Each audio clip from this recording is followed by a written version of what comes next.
Good morning, students.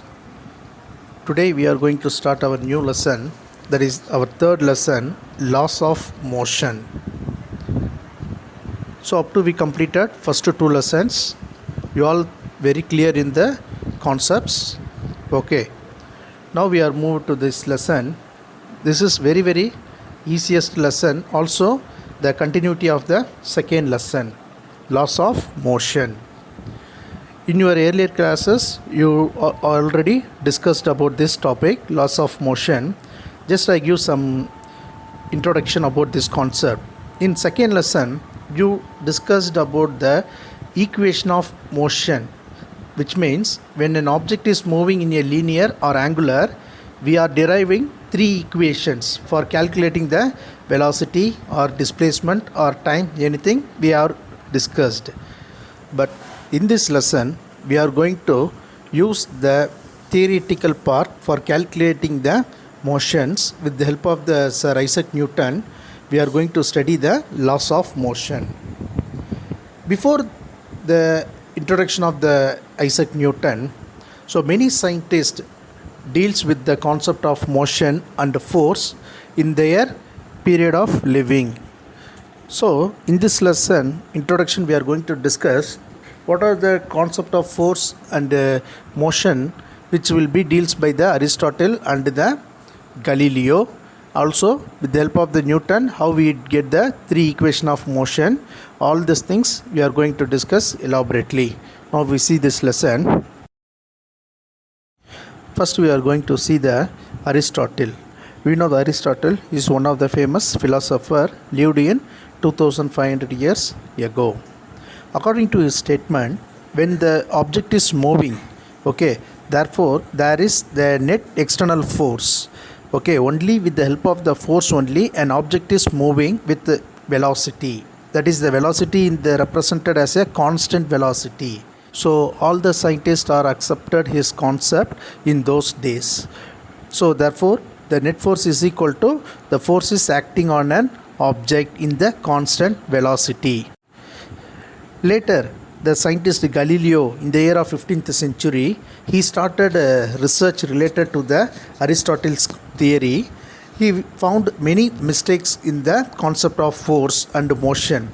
Now, according to his concept, when the velocity will be constant, there is no acceleration takes place, then how the force will be act on an object to move. Then he started doing experiment related to the force. With the help of the Aristotle concept, he do some experiments moving an object in an inclined plane with constant velocity. But what happens, there is no constant velocity takes place, because when an object is moving in an inclined plane, there will be some change in velocity takes place, then only we get the force. But according to the Aristotle, the force and constant velocity will be equal. That is, only by the constant velocity the force will be takes place. So finally he concluded there is no net force acting on an object with a constant velocity.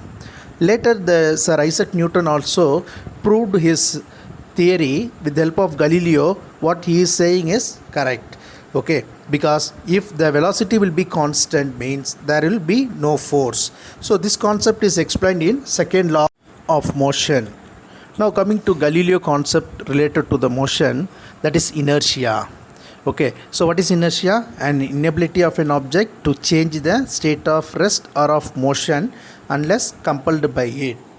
Now in this concept, he made one mistake. That is, the object is moving in which direction is not represented by the Galileo. Then Sir Isaac Newton found that mistake and corrected the inertia concept, and he started his foundation of three laws of motion. So the inertia is modified and we get the first law of motion. In the first law of motion, we have an object is, when unbalanced force is applied on an object, the object will move in the opposite to the straight. So that is a very important. Now we see the three laws. First we are going to see the Newton's first law of motion. So first I read the statement. Every object continues to be in the state of rest or of uniform motion unless there is external force acting on it. Now we see the explanation of this statement. For example, an object is at rest position only by the external unbalanced force acting on it, the object will move. Otherwise, the object remains unchanged. Okay, so that is the Newton's first law. Okay, so again I tell you, the Newton's first law deals with the moving an object from the rest position only by the unbalanced force acting on it, then only an object is moving. This is Newton's first law. Also, we are going to discuss right now the inertia and three types of inertia. First, we see the inertia of rest. First one, we are going to discuss about inertia of rest. First, we discuss the example. Later, we discuss the statement. When a stationary bus starts to move, the passenger experiences a sudden backward push. Due to inertia of the body, will try to continues in the state of rest while the bus moves forward. We see this example. You are now sitting in a bus before the driver starts the engine. When he starts the bus, suddenly your body will move to the backward. So what is happened here? Suddenly the force is acting on an object, that is in the rest position, the force is acting on it, then there will be change in the position, that is known as inertia of rest. See the statement. The inability of an object to change its state of rest is called inertia of rest. That means suddenly change in motion.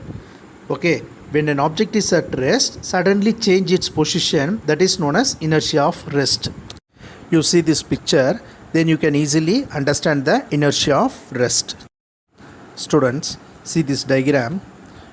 When a passenger is at rest, the driver will move the bus. Suddenly he is moved backward his position.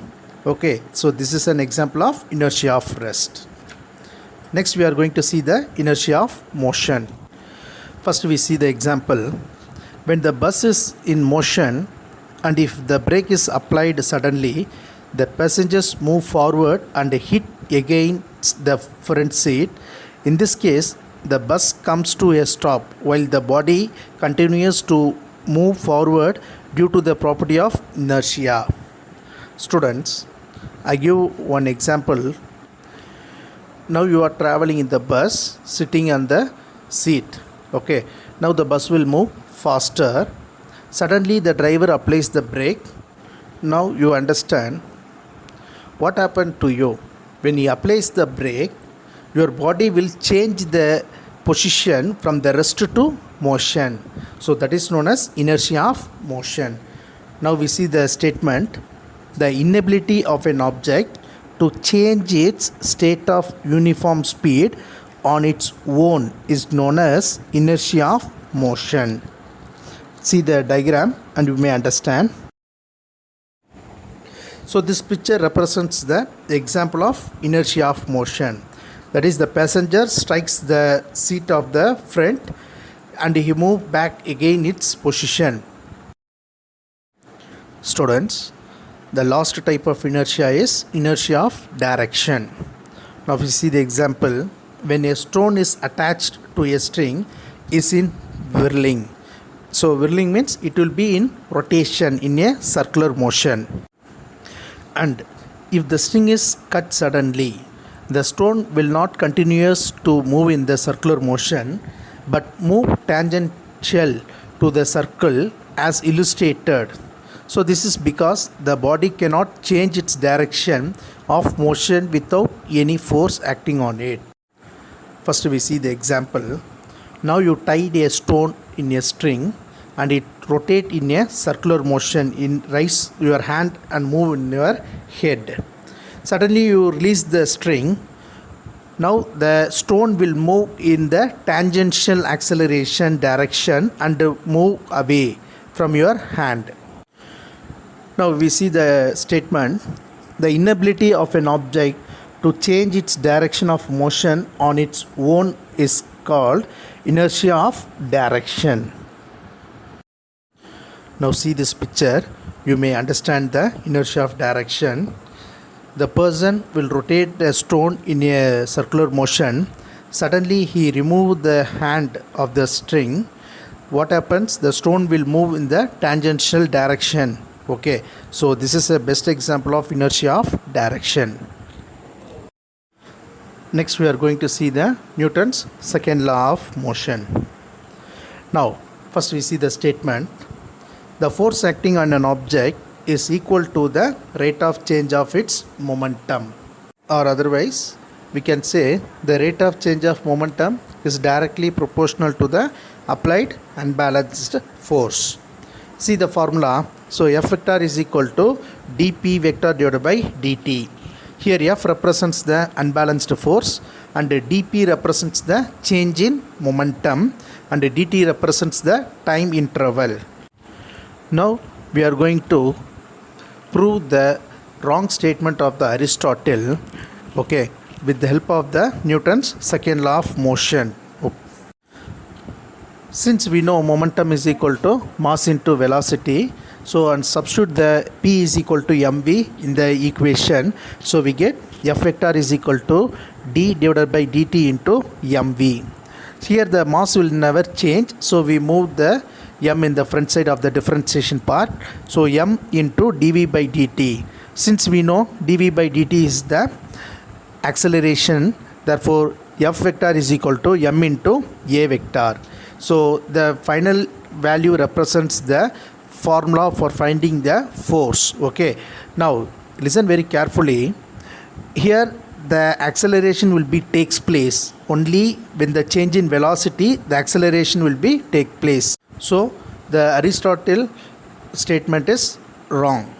Only the Galileo and Newton clearly explain the concept of force. The SI unit of force is Newton. Then another 2 mark question, define 1 Newton. So when we get 1 Newton, when the force is applied on an object of 1 kg of mass will be accelerated at 1 meter per second square, then the value becomes 1 Newton. Therefore F is equal to 1 Newton. Next we are going to see the Newton's third law of motion. So very easy law. First we see the statement. According to Newton's, okay, so for every action there is an equal and opposite reaction, that is action is equal to minus reaction. So what is the formula? F12 vector is equal to minus F21 vector. So we give one example. If we throw the ball to strike the wall and it comes to our hand, so this is an example of Newton's third law. And also the rocket will move, launching of rocket also an example of Newton's third law. Now we see an example problem. Example 3.2.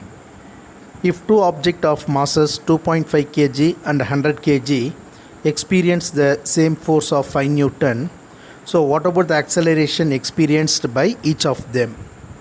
Students, in this question the two masses will be given with the constant force. We have to find the acceleration. Solution. From the Newton's second law we know the formula, so F equal to ma. Using this formula we are going to find the acceleration. Since a is equal to F by m, so first we are going to find the for mass 2.5 kg, so therefore acceleration a is equal to F by m and F equal to 5 and m equal to 2.5. So divide this, we get a equal to 2 meter per second square. Then for the another object of mass 100 kg we are going to find the acceleration. A is equal to F by m and substitute the F equal to 5 and m equal to 100, we get a equal to 0.05 meter per second square. For 2.5 kg the acceleration is 2 meter per second square, and for 100 kg the acceleration is 0.05 meter per second square.